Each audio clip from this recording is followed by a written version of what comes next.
There you are, my lovelies. I'm going to share what they call a noun, but really it's a phrase or an expression. I used it the other day, made me laugh, going to make you laugh. It's called what a corker. What a corker. The last word is just 2 syllables, guys.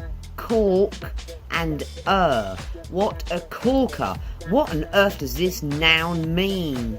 We use this noun, my lovelies, in reference to a person or a thing that's especially good or attractive. Can also mean they're funny. As in, you told a joke that was really funny, you will hear us Brits say, that was a corker. That was a corker. Now another example sentence. Wow, look at your new car. It's a corker. Wow, look at your new car. It's a corker. One more example.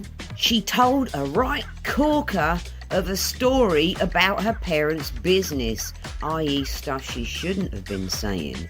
She told a right corker about her parents' business. There you go, my lovelies. Be sure to tell a right corker today, and I'll see you next time. Feel free to subscribe. Thanks for your time and attention. Thumbs up. Some love. See you next time. Bye, guys.